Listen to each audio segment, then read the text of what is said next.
a sociedade política no Brasil. E continua também, queria convidar a todos, toda terça e quinta, das 6 às 8, a nossa Escola de Altos Estudos. Amanhã, a última aula do professor Sérgio Arno Salles, da Universidade de Montreal, com tradução consecutiva. E na terça e quinta da semana que vem nós teremos o professor Alfredo Pena Veiga, que trabalha no Centre Edgar Morin de Paris, a Escola de Altos Estudos, estará aqui terça e quinta, das 6 às 8.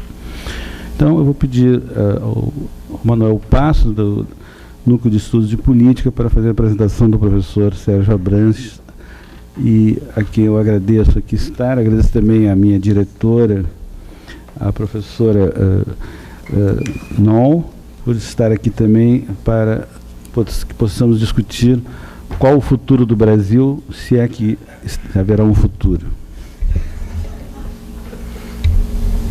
Bom, boa tarde a todos. Também é uma enorme satisfação que nós recebemos aqui na Universidade Federal do Rio Grande do Sul, numa atividade conjunta do Núcleo de Pesquisa da Documentação da Política Rio-Grandense com o ILEA, na etapa pós-eleições presidenciais de 2014, quando, depois de uma acirrada disputa pelo Palácio do Planalto para a composição do segundo governo Dilma, o professor Sérgio Abranches. Abranches é mineiro da cidade de Curvelo, formado em Sociologia pela Universidade de Brasília, em 71, e obteve PhD em Ciência Política na Universidade de Cornell. É professor visitante do Instituto de Administração da Universidade Federal do Rio de Janeiro. É autor, como todos nós sabemos, do artigo que revolucionou a ciência política brasileira, o Presidencialismo de Coalizão, o Dilema Institucional Brasileiro, de 1988. A partir desse trabalho, a expressão presidencialismo de coalizão se tornou onipresente na academia, na mídia e dentre outros tantos usos que se tem feito do termo. A partir dos anos 2000, inclui em sua produção o tema fundamental do meio ambiente.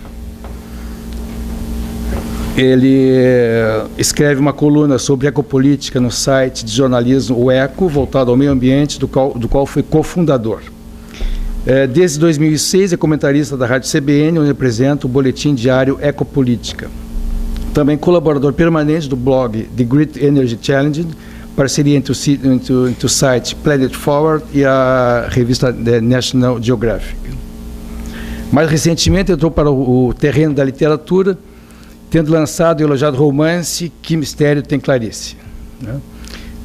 Aqui, dentre suas obras, tem-se os livros Os Despossuídos, Crescimento e Pobreza no País do Milagre, de 85, Crise e Mudança, A Nova Cara do Brasil, de 94, e Copenhague, Antes e Depois, de 2010. E como coautor, Política Social e Combate à Pobreza, de 98, e com o Marcos Coimbra e o Vanderlei Guilherme dos Santos. E Reforma Política, Agora Vai, de 2005, com David Fleischer e o Antônio Otávio Sintra. Além de participar das coletâneas, as origens da crise, com o ensaio Governo, Empresa Estatal e Política Siderúrgica, de 1939 a 1975. E, por último, o Mundo Sustentável, Abrindo Espaço na Mídia para um Planeta em Transformação, organizado por Adete Trigueiro.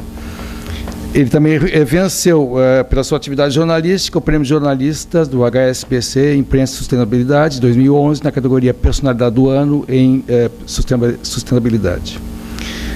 Eu passo, então, a palavra ao nosso visitante dessa tarde, a quem desde já agradecemos a disponibilidade e interesse em se fazer presente entre nós e conosco refletir sobre a atual fase do processo político no Brasil.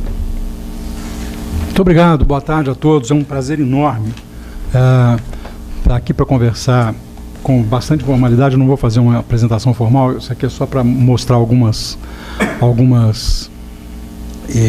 informações básicas para orientar uma tese que eu queria defender, que tem a ver, na verdade são duas teses, uma delas tem a ver com a questão política em si, como é que o dilema institucional associado ao presidencialismo de coalizão tem se agravado no Brasil por um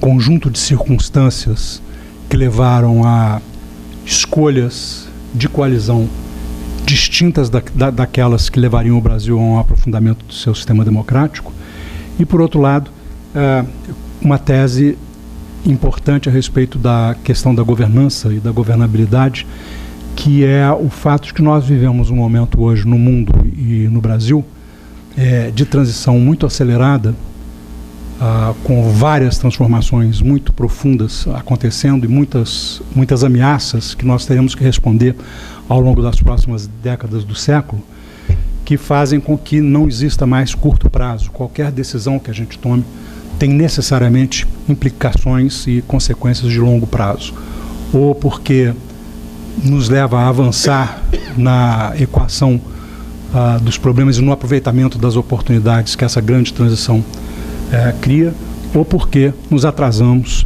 nesse processo. Eu vou começar com uma pequena análise das características básicas do sistema de coalizão no Brasil, do presidencialismo de coalizão, que não é um modelo circunstancial, quer dizer, ele é decorrente de uma escolha constitucional, mas o fato de que essa escolha constitucional se repetiu em 1988, depois do fracasso do regime da Segunda República, cuja Constituição foi votada em 45, promulgada em 45, o fato de que nós tenhamos repetido, que os constituintes tenham repetido o modelo de 45 e 88, mostra que há alguma sobredeterminação estrutural na escolha deste modelo institucional e não de outro, dado que nós vivíamos ali um momento constituinte, e um momento constituinte particularmente significativo depois de muito tempo de ditadura militar, com um nível de repressão bastante acentuado, sobretudo no seu período final, antes do início do chamado processo de abertura. Portanto, quer dizer, essa ideia do momento constituinte, que são momentos raros na história de um país, quando ele pode repensar o seu quadro institucional de governança, quando a gente repete um determinado modelo, é porque ele tem alguma ancoragem estrutural. Eu diria que tem um fundamento sociológico claro para nós termos um regime desse tipo, uma tradição patrimonialista que impõe o presidencialismo como um sucedâneo da monarquia, da presença imperial, um poder de veto que se substitui ao poder moderador do imperador, e por outro lado, uma heterogeneidade socioestrutural que produz um país muito diferenciado, muito desigual, onde a representação tende a ser mais fragmentada do que em outros regimes. E um sistema que, desde a época da distribuição das Sesmarias, tem uma tradição histórica federativa muito forte. Portanto,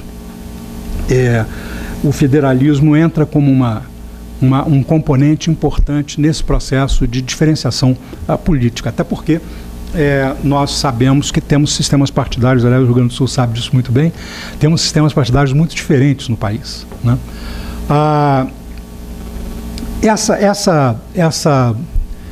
Essas características institucionais combinadas com algumas ideias advindas do presidencialismo dos Estados Unidos produziram essa situação híbrida, na qual nós temos um sistema presidencialista de natureza bastante imperial, porém com um Congresso relativamente independente e multipartidário, que requer que o presidente faça coalizões para poder ter a maioria. Essas coalizões, se a gente olha esse quadro aqui, que pega o período da Segunda República e a Terceira República, a gente vê que já na Primeira República, na Segunda República, do período de Dutra até Jânio, a gente vê um declínio, a última linha, um declínio claro na capacidade do partido do presidente fazer a maioria na Câmara dos Deputados. Dutra conseguiu a maioria com o PSD, Vargas já não conseguiu, Juscelino já não conseguiu, e Jânio tinha uma representação bem menor ainda, com uma capacidade de coalizão mais reduzida do que a dos outros, enfrentando uma oposição muito coesa do PSD e do PTB, que acabou levando à sua renúncia. Quando a gente olha a Terceira República, nós vemos obviamente o Collor é um caso, é a nossa exceção. Na verdade ele não tinha um partido, ele tinha uma legendinha de aluguel que ele usou para uma candidatura muito independente, muito pessoal, mas a partir do Fernando Henrique, onde nós temos estruturas partidárias apoiando os presidentes, a gente vê que a base do partido, a representação do partido do presidente na Câmara oscila ali entre 14% e 18% o tempo todo. Essa relativa estabilidade da representação do partido presidencial na Câmara dos Deputados não há de ser fortuita, ela não há de ser uma coisa aleatória. Ela certamente tem a ver com o tipo de voto, o tipo de ancoragem partidária do voto presidencial no Brasil. Ou seja, a maior parte do voto presidencial não reverte para o partido do presidente. É um voto pessoal, tem a ver com o fato de que são dois eleitorados muito distintos, né?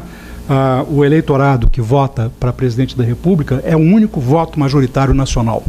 O presidente da República é o único ser, ou a presidente, eleito por um colégio eleitoral que constitui o distrito eleitoral do presidente, da presidência, é o Brasil. Todos os outros eleitos cargos executivos têm distritos eleitorais, ou seja, territórios eleitorais que estão confinados aos estados. Com as diferenciações regionais que nós temos, há uma óbvia discrepância entre o tipo de representação, o tipo de delegação que o presidente da República recebe e o tipo de delegação que a sua base parlamentar recebe. E daí decorrem uma série de consequências de negociação que tornam a governança bastante problemática. Essa curva mostra que nós entramos a partir de 2002 numa nova tendência de fragmentação partidária, que tem a ver com, na minha opinião, com três fatores básicos. E apenas um tem a ver com a legislação eleitoral propriamente dita, que na verdade não é nem a liberalidade com que se pode formar partidos políticos, porque eu sou francamente favorável ao direito mais absoluto de organização e de expressão. Eu sou quase anarquista desse ponto de vista.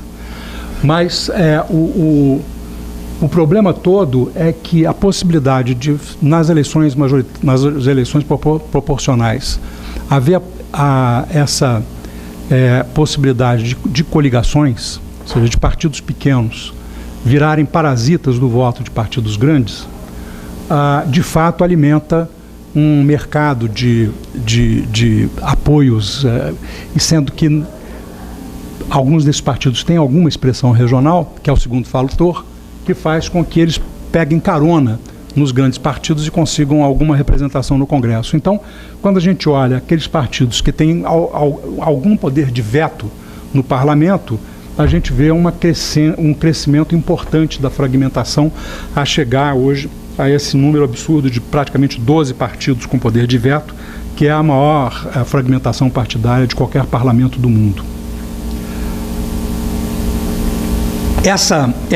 O segundo fator dessa fragmentação é que nem todos os partidos são efetivamente puras legendas de aluguel, sem nenhuma significação. E eu vou defender esse ponto de vista descartando já de início os pequenos partidos de fundo ideológico, porque esses, por suposto, não são partidos, não são legendas de aluguel e são conhecidos.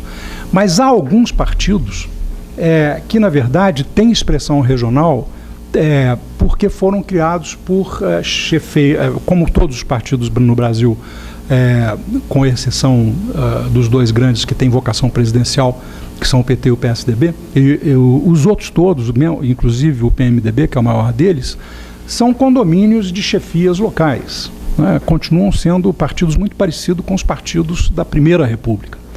E portanto, em alguns estados, o chefe que aderiu a esse partido, ou que criou esse partido, tem uma expressão eleitoral e de liderança local, ainda que clientelista, bastante significativa, né?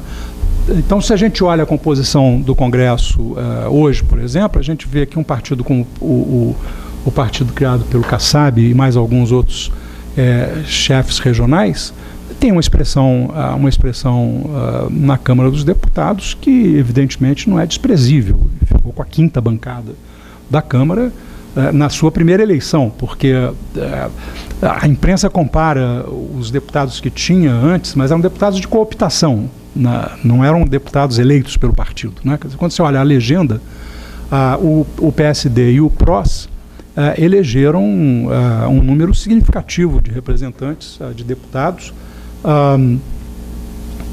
maior, inclusive, do que alguns partidos tradicionais de porte médio e pequeno. Então, essa fragmentação, ela não é redutível a um número, certamente não ao sonho de alguns neoliberais que gostariam que o Brasil fosse um país bipartidário, como os Estados Unidos. Certamente isso, que é um sonho também que os militares anelaram e que acabou produzindo uma excrescência na época. Já a eleição na época dos militares já era uma excrescência. O bipartidarismo forçado, na verdade, se transformou num multipartidarismo disfarçado e, a partir de um determinado momento, inclusive explícito, porque eles criaram a possibilidade de sublegendas, ou seja, do mesmo partido concorrer com legendas diferentes. Então, é muito difícil reduzir o número de partidos efetivos na Câmara dos Deputados, sobretudo, mesmo mudando significativamente as regras eleitorais, acabando com as coligações majoritárias, proporcionais, por exemplo. É uma mudança que eu sou favorável. E mesmo se nós, além disso, mudássemos o cálculo do coeficiente eleitoral, que é muito liberal, é muito permissivo o sistema D'Hondt, se nós trocássemos, por exemplo, pelo sistema escandinavo, que é o sistema Saint-Léger, ainda assim nós não conseguiríamos reduzir o número de partidos efetivos na Câmara dos Deputados a menos do que 6 ou 7 partidos. Então, mesmo assim, é um número grande e significa a necessidade de coalizões de governo. Essa fragmentação, quando ela se associa à dominância do clientelismo partidário no Brasil, o enfraquecimento dos partidos enraizados efetivamente na sociedade, vários partidos com poder de veto, e mais de um pivô para formar a maioria, ou seja, a possibilidade de, na verdade, a grande coalizão governamental comportar com uma certa plasticidade diferentes coalizões para votar diferentes temas, torna a governança muito complicada, a gestão da coalizão de custo político muito elevado e gera uma certa inércia decisória. E esse é um ponto que eu queria chamar a atenção, que eu acho que ficou particularmente saliente nas últimas 2 eleições, mas que é um erro, na minha opinião, foi cometido para exorcizar o fantasma do aventureirismo do Collor, que foi mudar a regra de distribuição de tempo de televisão para a presidência da República, os candidatos a presidente. No regime inicial, o tempo era igual, independentemente do número de candidatos. Evidentemente que quanto mais candidatos, menos tempo todos tinham, mas era um sistema mais democrático e mais neutro de distribuição do tempo de televisão, que é gratuito para os candidatos, mas é caro para a sociedade brasileira, né? Ele não é barato, tanto que hoje a campanha é uma das campanhas mais caras do mundo. Quando nós mudamos a regra e passamos a distribuir o tempo com base na bancada eleita na eleição anterior, nós criamos uma inércia política que oligarquizou a política brasileira. Houve uma regressão clara no sistema de distribuição de poder no Brasil, no Congresso brasileiro. Porque com isso, o que nós fazemos é que nós damos àqueles que já tiveram sucesso no passado o privilégio de ter mais tempo para falar com o eleitorado no futuro. E, portanto, qualquer modificação na correlação social de forças acaba sendo impedida, e isso cria barreiras à entrada a novas lideranças. Essa inercialização pelo sistema eleitoral, junto com a inercialização que já existe no processo decisório por causa do tipo de coalizão que se tem no Brasil, torna cada vez mais difícil nós fazermos transformações importantes, mudanças importantes para acompanhar as mudanças no tempo. Depois que eu escrevi o Presidencialismo de Coalizão, na verdade, quase 30 anos depois, pensando no período de observação do funcionamento do sistema, eu me dei conta de que ele tinha, na verdade, 3 ciclos diferentes. E esses ciclos têm grande relação com o desempenho econômico da presidência. Porque a observação empírica mostra que a força efetiva do presidente, ele tem muito a ver com a popularidade do presidente, que aumenta o seu apoio no Congresso e que, por sua vez, e aumenta porque os parlamentares, ao voltarem às suas bases políticas, sentem que o presidente ou a presidente tem apoio nas suas bases. E isso faz com que haja maior coesão no apoio parlamentar. No ciclo centrípeto, um presidente com sinal positivo forte, popularidade alta, ele, na verdade, por ser o centro do sistema, ele tem uma capacidade de agregação absoluta. Ele, na verdade, neutraliza o poder da oposição com muita facilidade. Quando ele começa a enfraquecer, ele passa para um ciclo intermediário de governança instável, meio ambivalente. Na verdade, ele tem uma situação meio mais ou menos, tipo assim, 40% de popularidade, alguns indicadores indo bem, outros indo mal, que é tipicamente a situação que Dilma estava quando ela entrou na campanha para a reeleição. E por isso, eu acho, ela enfrentou mais dificuldades do que o Lula para se reeleger, exatamente por causa da ambivalência dos sinais que produzem o apoio social à presidência. E aumenta a dissidência, aumenta o custo de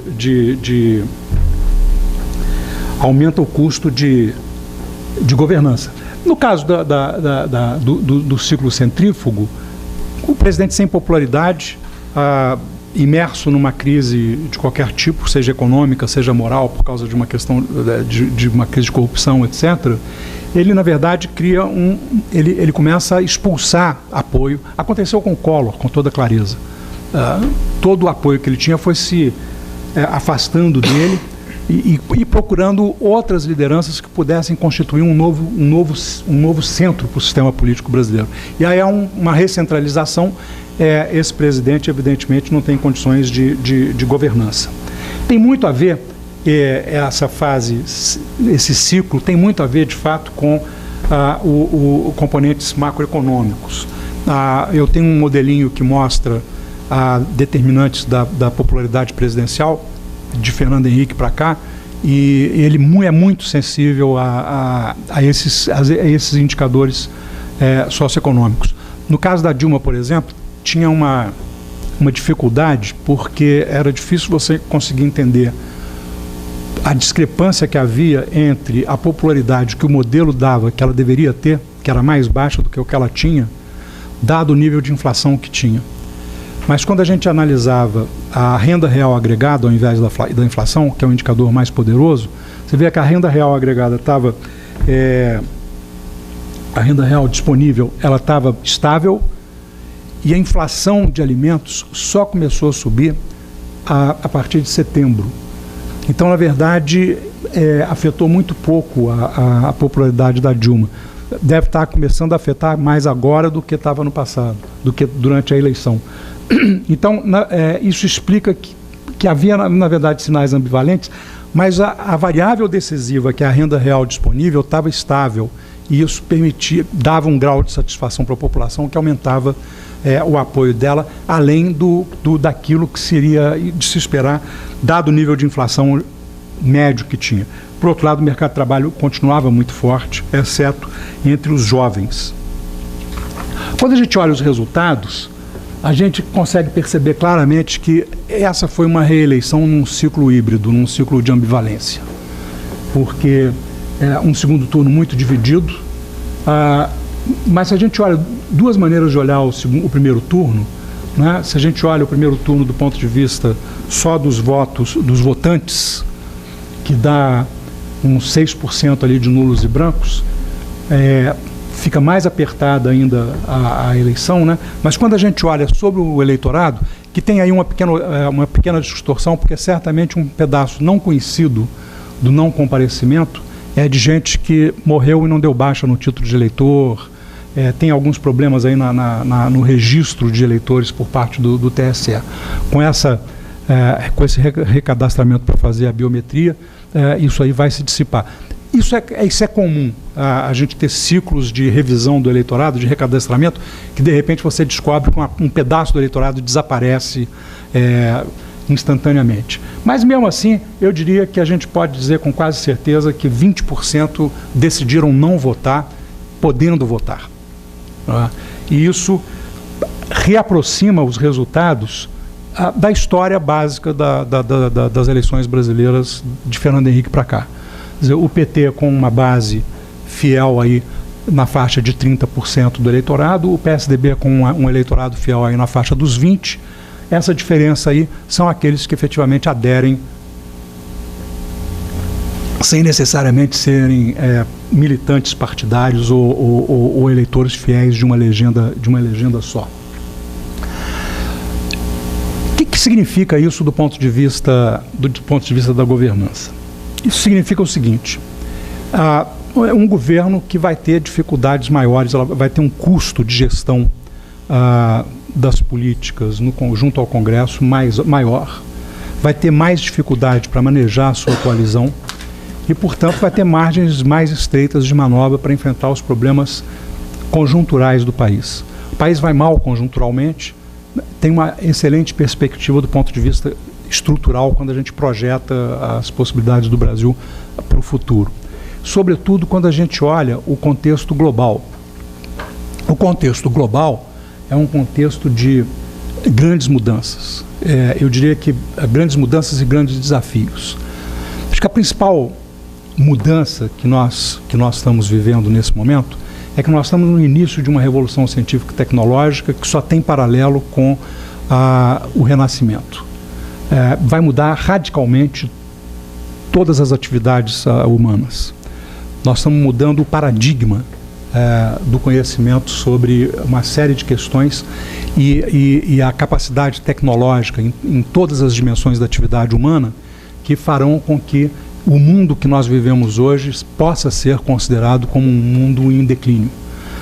Ele está prestes a desaparecer. Certamente todos os mais jovens aqui se lembrarão disso no futuro, breve.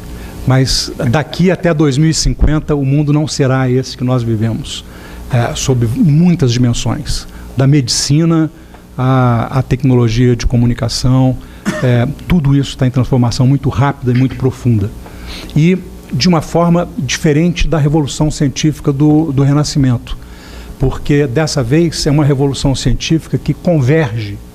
A imagem digital permite inúmeras mudanças na nanotecnologia, permite inúmeras mudanças na neurociência, que por sua vez tem implicações para as ciências humanas, que por sua vez tem implicações para a forma de governança e para as decisões coletivas e para o comportamento social. A medicina vai sair da medicina da anatomia e da fisiologia e vai passar a ser uma medicina celular.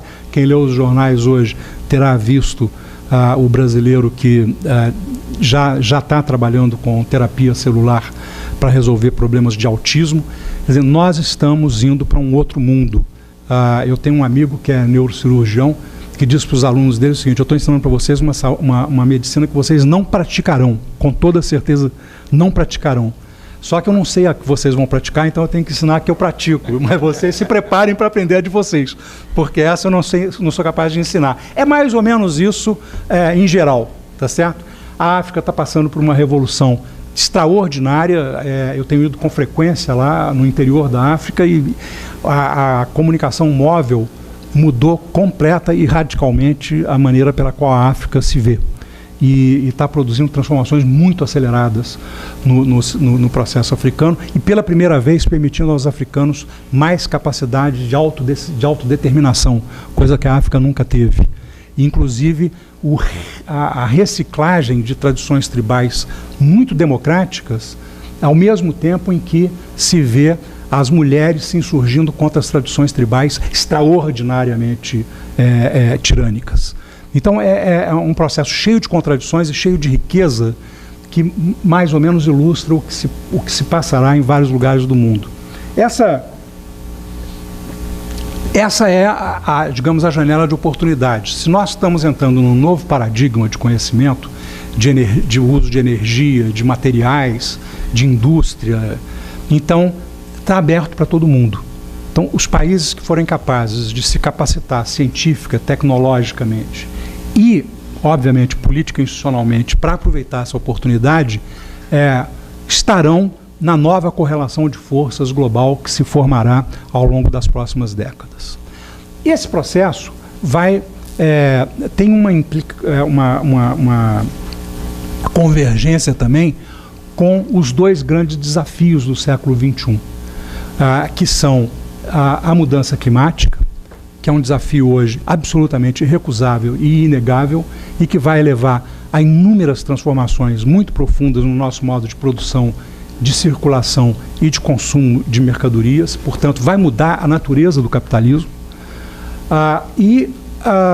Por outro lado, em grande medida, esse desafio poderá ser enfrentado com o uso dessas novas tecnologias que estão sendo desenvolvidas e com o maior conhecimento científico, com os novos paradigmas científicos que nós estamos desenvolvendo. E o outro desafio é político. Quer dizer, é claro, em todos os países do mundo democrático, que há um desencanto com a democracia. Há uma espécie de fadiga de material da democracia representativa. Ela se oligarquizou no mundo inteiro. E eu diria que, sobretudo, por causa dos partidos, que se tornaram máquinas oligárquicas e, portanto, em consequência, ao controlarem o sistema político, o sistema decisório, oligarquizaram o sistema decisório. E nós enfrentaremos o desafio de recriar a democracia para preservá-la, para que o mundo futuro seja um mundo de justiça e liberdade. E para que isso seja assim, vai ser preciso nós enfrentarmos vários dos problemas que estão levando a esse desencanto generalizado com as democracias, que pipocam em manifestações espontâneas auxiliadas pelas redes sociais no mundo inteiro. Esse desafio, ele é um desafio fundamental, porque, evidentemente, quando há desencanto com um determinado sistema político, há um certo encanto com outros que certamente são tirânicos e que não atenderão a essa necessidade de liberdade e justiça. E não permitirão que nós combatamos, em definitiva, a pobreza no mundo daí para frente. Esses desafios são desafios de longo prazo, são desafios que não são governamentais, eles são desafios societários, são desafios que exigem decisões coletivas, escolhas coletivas, a começar por uma coalizão espontânea das sociedades no sentido de resolver a tragédia dos comuns. O fato de que nós exploramos o nosso planeta além da sua capacidade, pedimos do sistema político mais direitos do que nós aceitamos responsabilidades, não é? Então há, digamos, uma pegada excessiva, tanto na política, quanto na sociedade, quanto no meio ambiente, que terá que ser resolvido de uma forma democrática e coletiva se nós quisermos que o mundo seja um mundo justo e democrático no futuro. Essa convergência de mudança com desafios, inclusive, muda radicalmente todo o sistema social também, porque nós estamos passando por uma mudança de estrutura social que é visível, e no Brasil é muito acelerada, mas é visível no mundo inteiro, que nós estamos passando por uma ruptura demográfica global.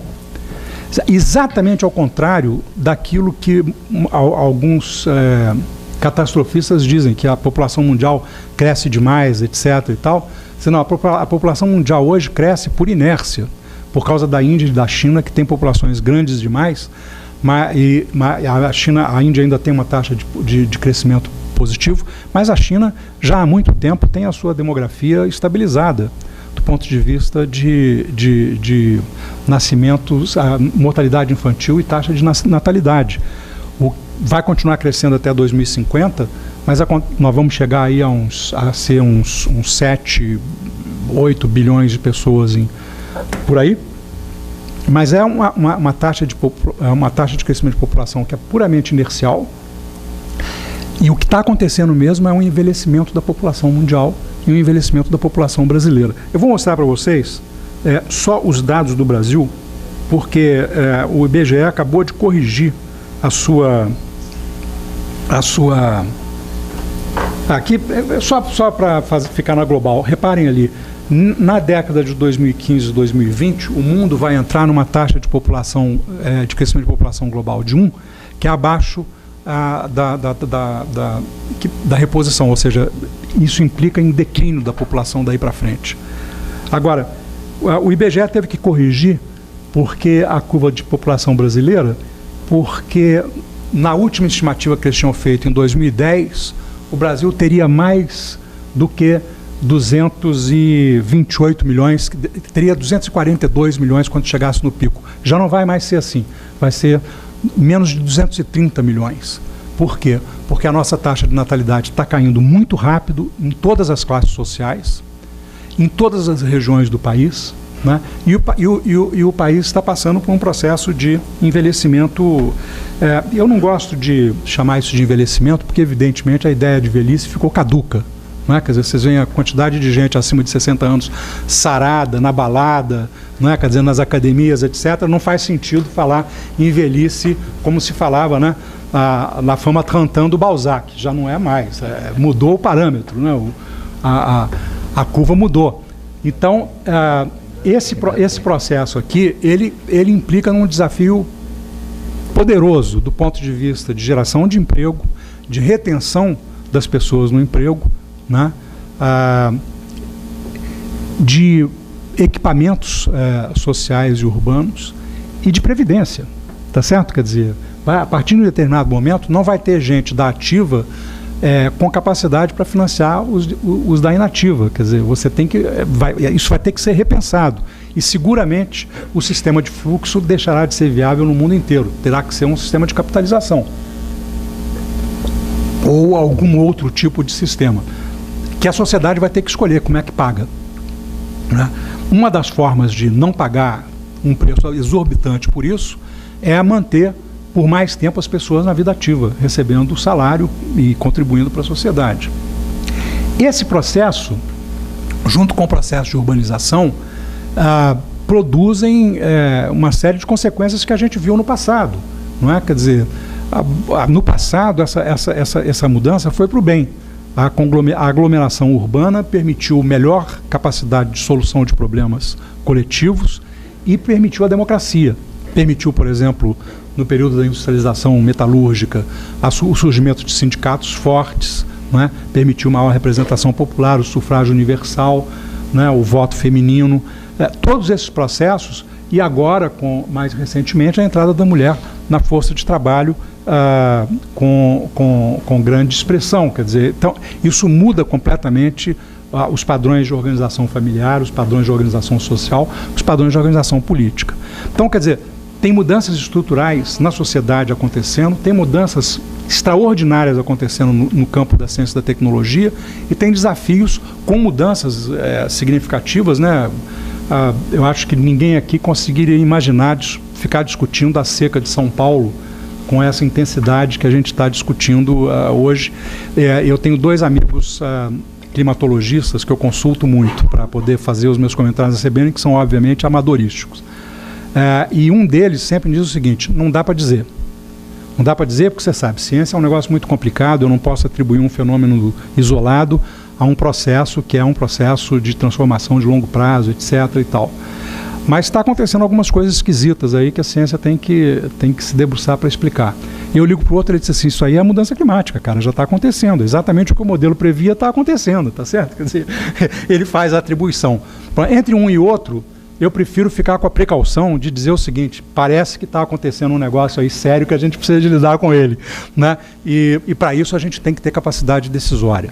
Tem que ter capacidade decisória não só governamental, mas societária. Quer dizer, a sociedade tem que começar a tomar consciência de que tem problemas que ela não pode pedir ao governo que resolva. ou a qualquer outra liderança.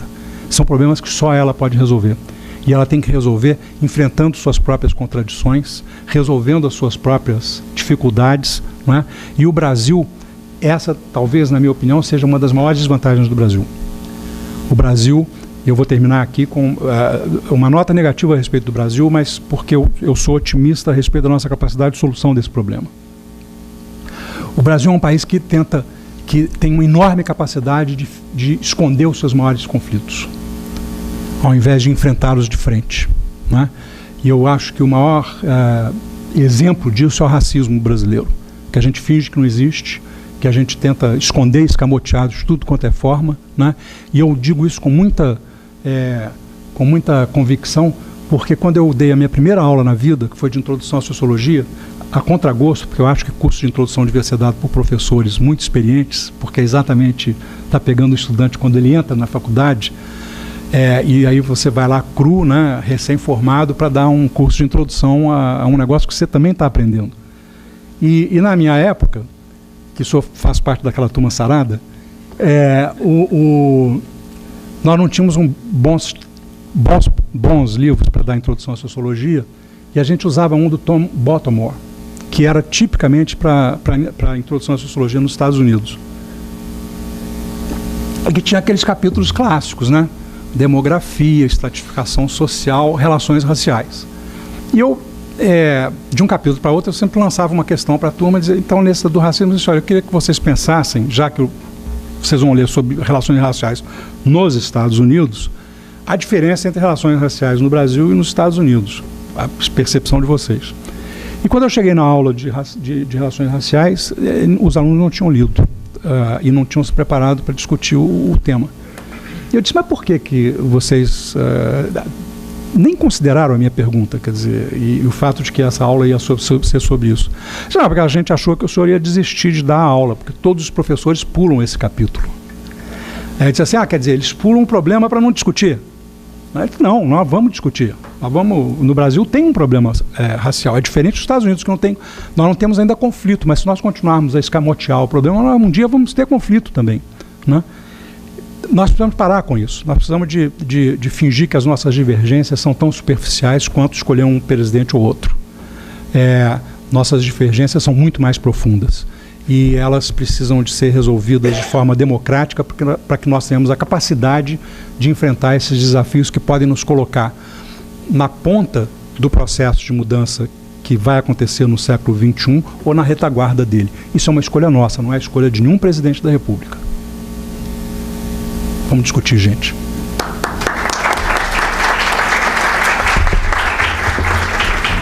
Muito obrigado, professor Sérgio. Eu passei a palavra à professora Isabel Noll para os seus comentários e depois para o plenário. Bom, em primeiro lugar, agradecer a brilhante exposição do Sérgio, como sempre, estabelecendo nexos e relações entre, não diria o seu ponto de partida, mas aquilo que eu já brinquei com ele como a sua obra clássica, e os autores têm que se responsabilizar pelos seus clássicos, né? E o Sérgio, como um intelectual, além de um cientista político, um filósofo e agora um escritor, nos brindou com uma análise que nos faz pensar não só sobre aquilo que tradicionalmente, né, temos trabalhado nós aqui e a nossa plateia, que boa parte está constituída de cientistas políticos ou candidatos de pensar isso que tem se constituído um entrave para alguns ou até uma solução possível para outros, que é o presidencialismo de coalizão, uma forma, né, de articular um presidencialismo forte ou um sistema majoritário com um sistema proporcional, um sistema onde, lembrou bem o Sérgio, nós temos como grande distrito o Brasil, que é o que escolhe o presidente, e uma disparidade de opções, de dimensões federativas, de dimensões regionais, de políticas e de histórias, né, de cada região, que faz com que o nosso país seja essa costura, essa mistura, né, de várias tradições, de vários interesses e de uma nacionalidade constantemente em construção.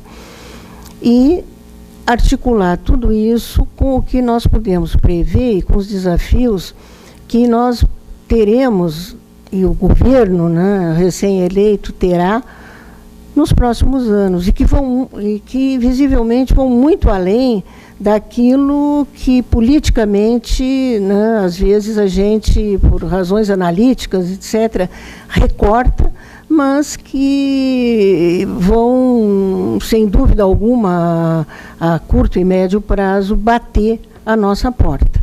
E isso diz respeito às grandes questões climáticas, que tem está chamado, né, de mudança climática num sentido mais amplo, e isso vem, lembremos-nos, né, da Rio 92, né, como se antecipou, e o Brasil, nesse sentido, foi bastante aberto, né, a esse debate, a Rio+20, e como nós temos, como sociedade, como governo, nos inserido nessa problemática.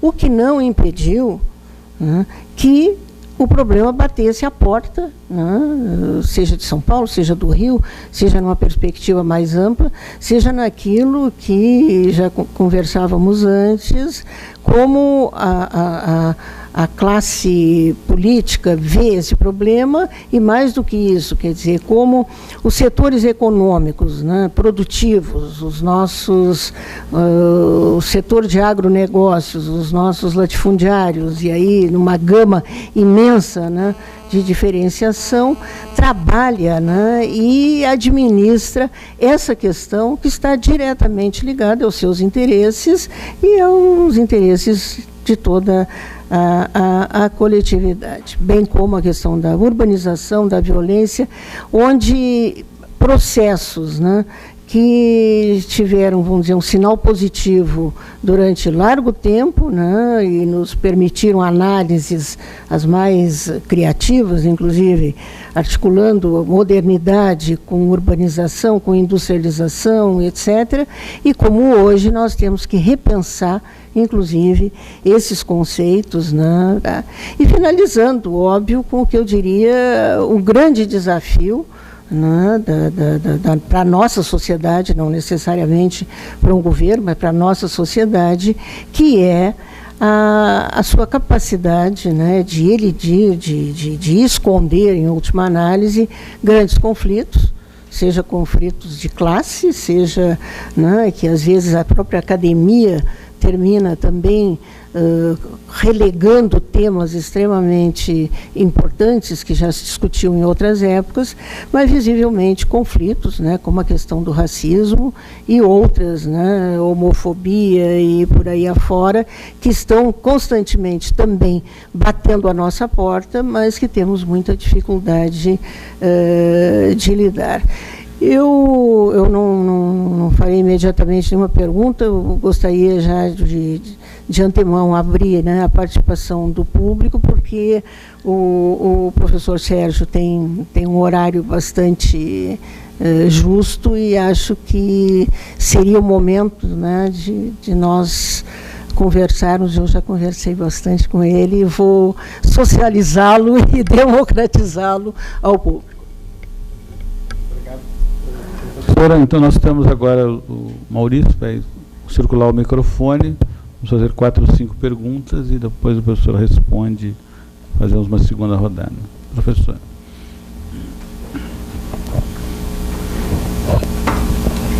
Tiberê de Farias Rosado, Ciências Sociais da URGS. O que representa o orçamento impositivo no relacionamento entre o legislativo e o executivo brasileiro? Vamos mais coletar outras. Eu anoto e respondo. Mais alguma pergunta? Responde essa. Enquanto o pessoal toma coragem. Ali. Eu sou a Bárbara, estudo Relações Internacionais aqui na URGS. Eu gostaria de saber a sua opinião sobre, como o senhor falou, de vários partidos, inclusive que 12 têm poder de veto, a sua opinião sobre candidatos independentes sem estar afiliado em qualquer partido. Será que isso funcionaria no Brasil? Obrigada. Por favor, colega. Boa tarde. As eleições de 2014 não representaram ao menos uma pequena inflexão nessa tendência do brasileiro de esconder os seus problemas? Eu falo aqui da questão do certo relevo que tomou, pelo menos durante um período dessa eleição, a questão da homofobia, ou mesmo do racismo, do machismo, que foi externado, pelo menos em alguns debates eleitorais, e que, inclusive, constrangeu algumas candidaturas ao longo dessa última eleição. Colega aqui na frente. Boa tarde, eu sou a Denise e eu gostaria de perguntar na questão que o senhor colocou sobre a fadiga política da democracia representativa, e se o senhor, a partir dessa questão dos resultados da eleição de 2014, que inclusive no Congresso se expressaram em eleitos mais conservadores, né, a bancada ruralista, a bancada religiosa, enfim, eu gostaria de saber do senhor, enfim, para onde vamos? Então, a partir dessas expressões que estão, desde 2014, na nossa eleição, estão se expressando socialmente. Mais alguma questão? Vou responder esse bloco. Ok. Orçamento impositivo. Essa é uma questão fundamental, porque ela tem duas implicações. Na verdade, ela tem uma contradição inerente a ela, porque, de um lado, seguramente o orçamento impositivo é um instrumento fundamental. Quer dizer, a obrigatoriedade do governo executar o orçamento que ele apresentou ao Congresso Nacional e que foi votado pelo Congresso Nacional é parte essencial do governo democrático e do sistema de pesos e contrapesos, quer dizer, e que permite melhor fiscalização dos gastos do governo. A absoluta liberdade de refazer o orçamento que o governo tem certamente não é uma boa política. Por outro lado, um Congresso predominantemente clientelista vai produzir um orçamento que pode ser uma excrescência do ponto de vista tanto das prioridades do país, quanto do ponto de vista da responsabilidade fiscal, não é? Então, é um dilema difícil de resolver sem mexer na própria democracia, na própria ordem democrática brasileira, né? Eu diria que sem uma reforma partidária e uma reforma política que efetivamente encare os problemas fundamentais do sistema político brasileiro e não fique na maquiagem de mudar uma ou outra regra eleitoral, é muito difícil qualquer mudança. Eu acho que é um sistema. Se para mudar uma parte, tem que mudar todas as partes. O sistema tem que mudar inteiro, porque senão vira disfuncional. Mas essa é uma questão realmente em aberto e fundamental, e que vai ser uma discussão que nós vamos ter para ir para frente. Cada vez ela vai crescer mais. Isso é uma questão muito importante. Candidaturas independentes, eu acho que o direito de se candidatar deve ser irrestrito. Que uma candidatura independente dê certo é muito difícil. A gente vê todo o sistema político tem alguma barreira que dificulta uma candidatura independente. No presidencialismo de coalizão, uma candidatura independente seria muito complicada do ponto de vista se por acaso vencesse. Porque montar um governo de coalizão sem ter uma base partidária mínima, sem ter uma base de apoio mínimo, é muito complicado, né?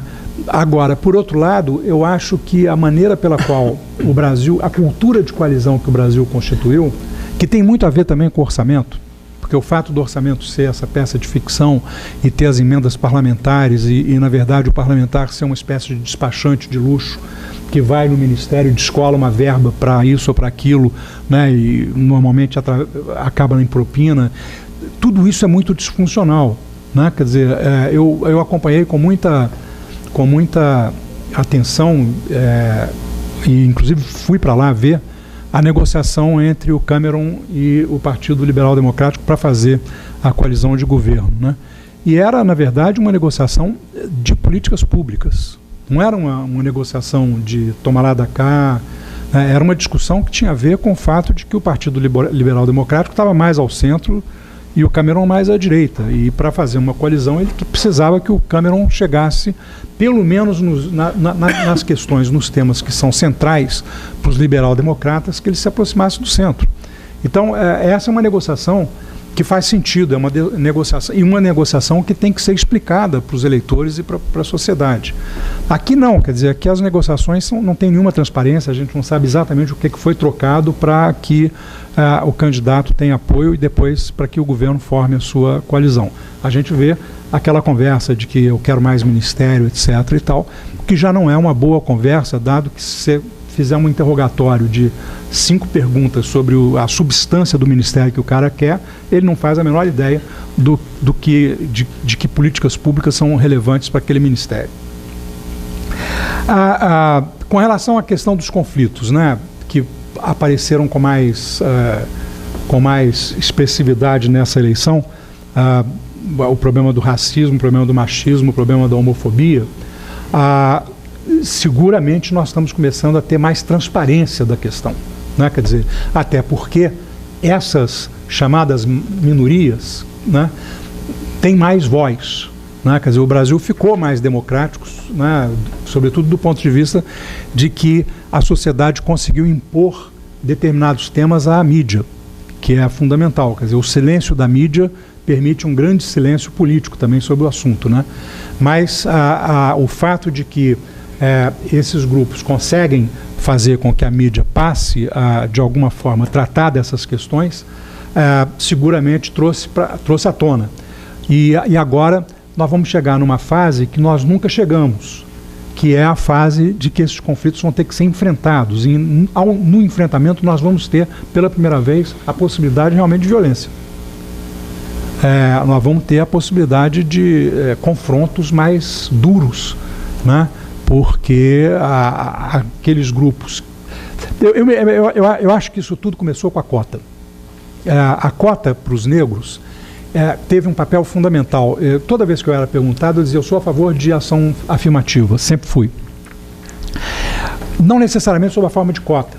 Há várias outras maneiras. Por exemplo, no departamento onde eu fui professor visitante, que é um departamento de elite, que forma executivos e tal, todo mundo de direita, eu entro com um tema, né, canhoto lá, e fica aquele negócio, né?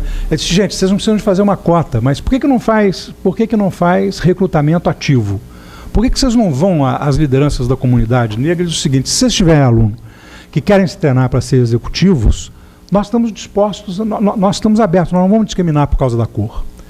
Basta dizer isso e você já tem um avanço, porque, na verdade, a primeira barreira é que o negro olha e diz assim, cara, eu não vou passar naquilo ali de jeito nenhum, só tem branco, olha lá, tapete vermelho, entendeu? Só gente rica, não é para mim, né? Então, se eu chego lá e digo, olha, pode ser para você, se você quiser, tá certo? Já faz uma diferença, né? O que a cota fez?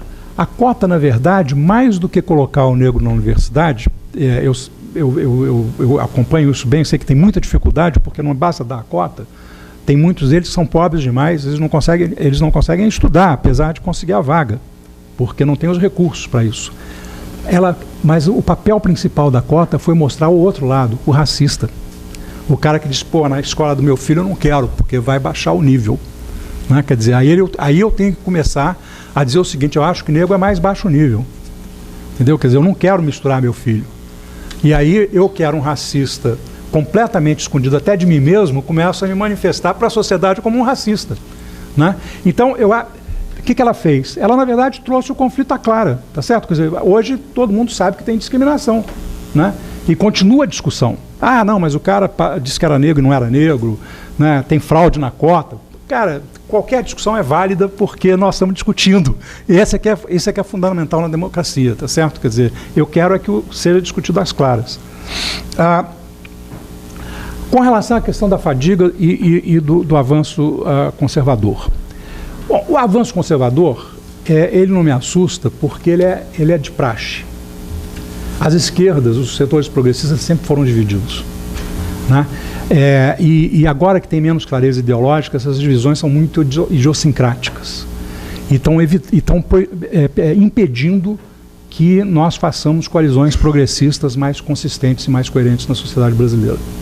Né? Quer dizer, eu vou dizer para vocês com toda clareza, depois dessa polarização toda, eu sou daqueles que não conseguem entender como é que o PSDB e o PT se consideram os maiores inimigos e não acham que o inimigo principal, no caso do PMDB, são as velhas oligarquias da Alagoas e do Maranhão, e no caso do PSDB, os ruralistas. Eu não consigo entender como é que eles acham que tem menos em comum entre si do que com essas gentes do passado, sabe? Quer dizer, eles preferem os reacionários de ambos os lados aos progressistas do lado do outro. Quer dizer, isso não faz o menor sentido do ponto de vista de uma política progressista que queira efetivamente fazer a sociedade avançar. Enquanto nós ficarmos nessas divisões que não fazem sentido, rivalidades que são basicamente egocêntricas e não associadas a temas coletivos fundamentais, não há como a gente conseguir fazer frente aos conservadores, né? Evidentemente que um Congresso mais conservador vai produzir mais desencanto com a democracia, porque vai produzir mais frustração, né? E eu acho preocupante, não que tenha gente de direita, eu continuo a dizer, eu sou libertário, deve ter.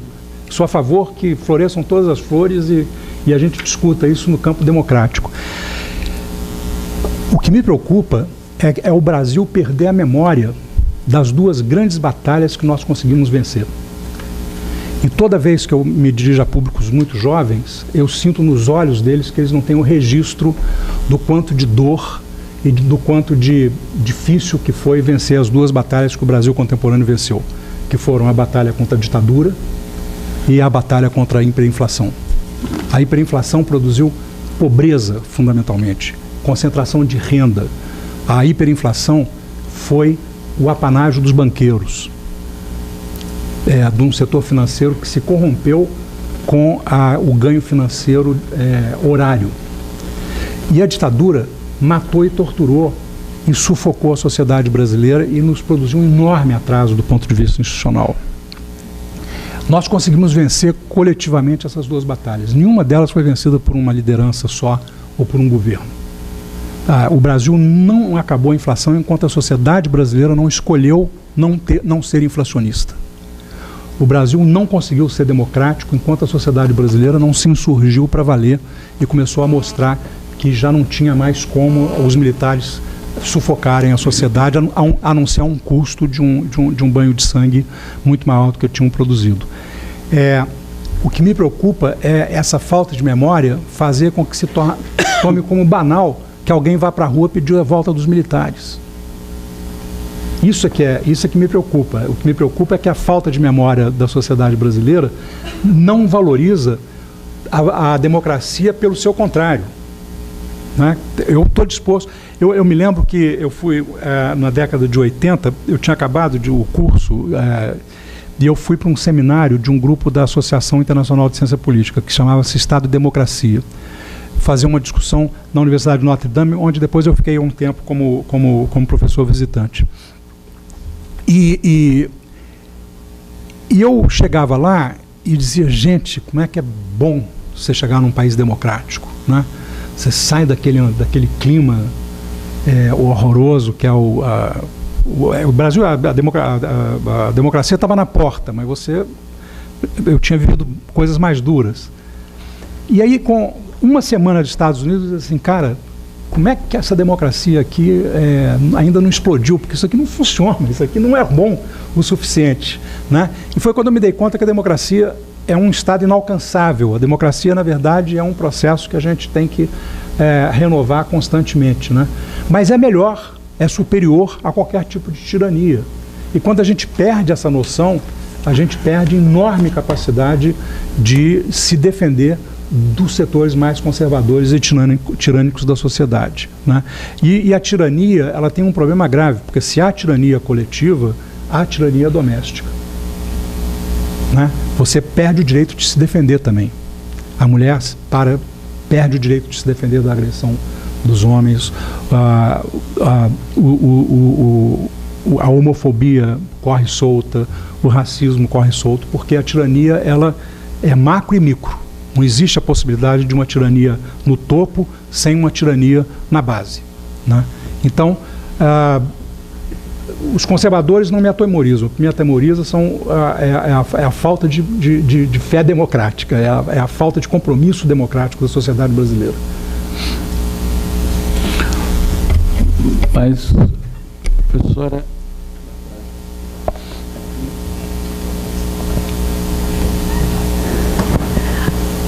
Boa tarde. Eu gostaria que se tu pudesse falar um pouquinho sobre a viabilidade de uma reforma política nesse sistema que nós temos aí, que visivelmente está muito esgotado e em falência.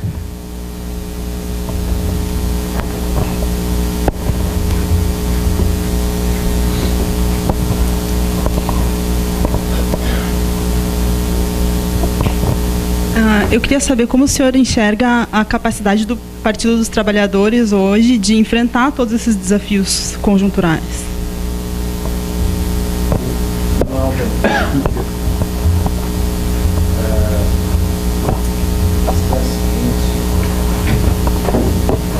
Para este mundo novo, né, que tu vislumbras nos próximos 50 anos, né, o que seria mais fundamental para ti?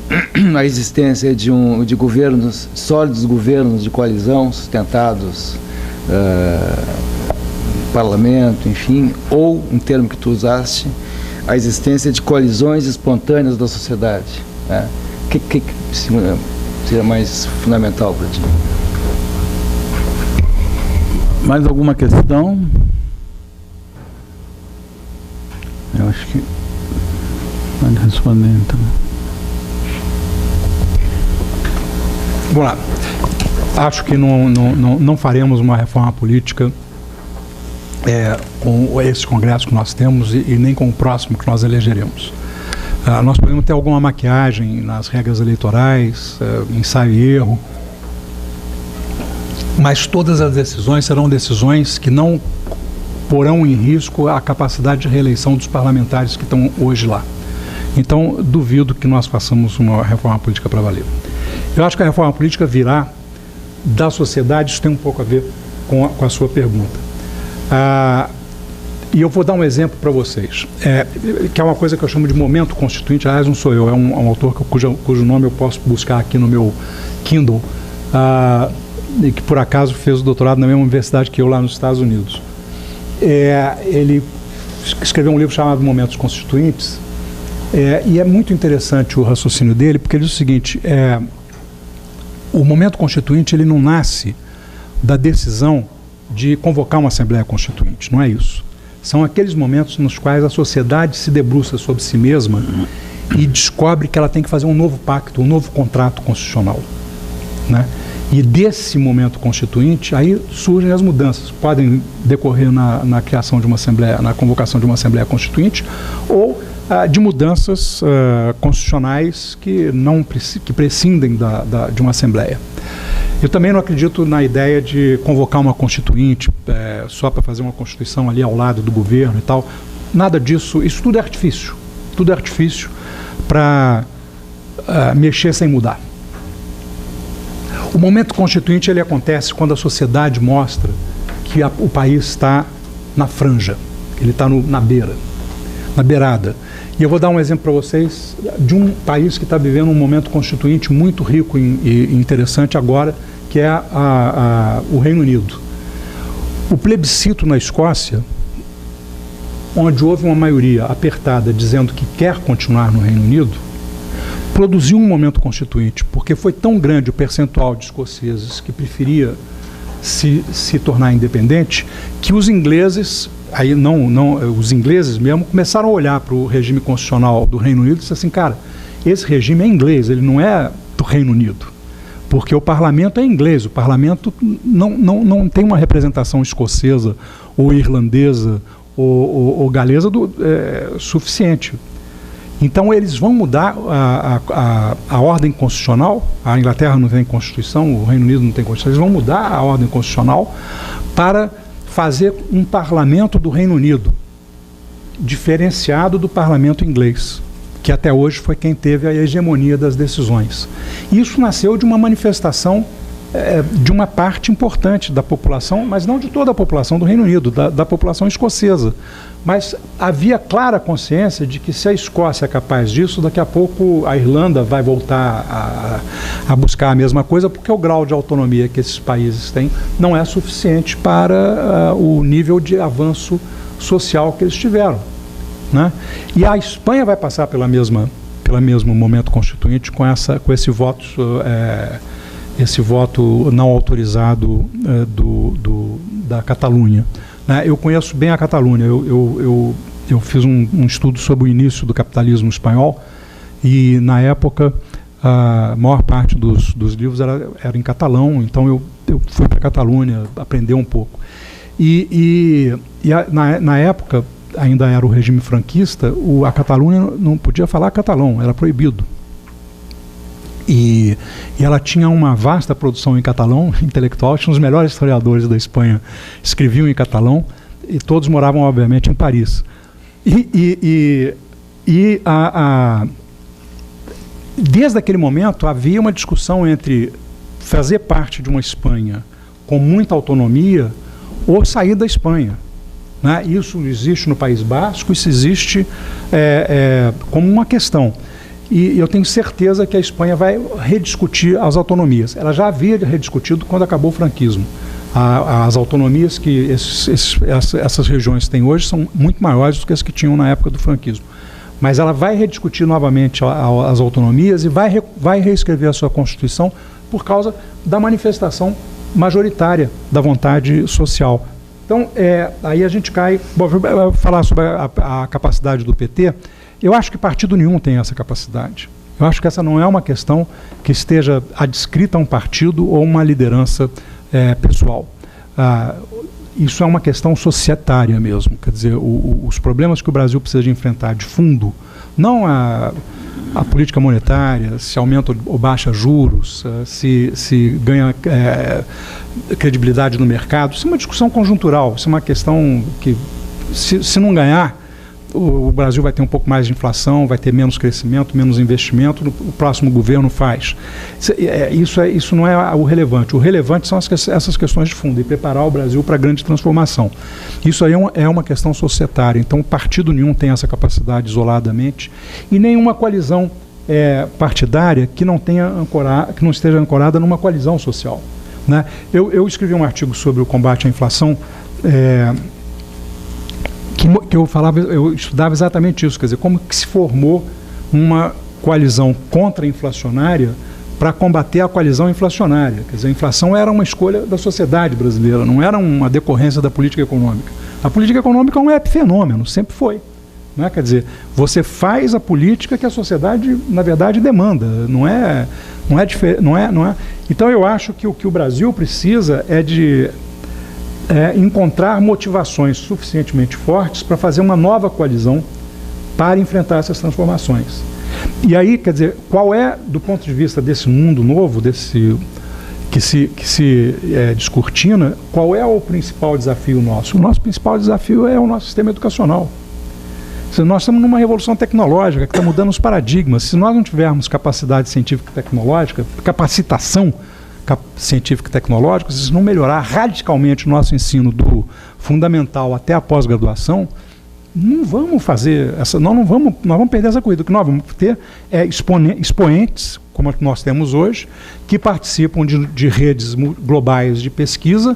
Então você tem lá um brasileiro importante, etc. e tal, numa rede global. Mas você vai analisar a rede global, ela não é brasileira e nem a contribuição brasileira é mais do que individual. Institucionalmente, o Brasil não está fazendo parte disso, né? Então, eu acho que nós precisamos de encontrar motivações fortes para formar coalizões sociais sólidas que demandem as mudanças relativas à reforma política e relativas à reforma educacional para que o Brasil possa virar um país do século XXI. Nesse momento, o Brasil é um país que olha o futuro com políticas e ideias do século XX. Nós estamos completamente olhando o futuro como se ele fosse o espelho da história. E o futuro nunca é o espelho da história. O futuro é a história depois. Né? Mais alguma questão?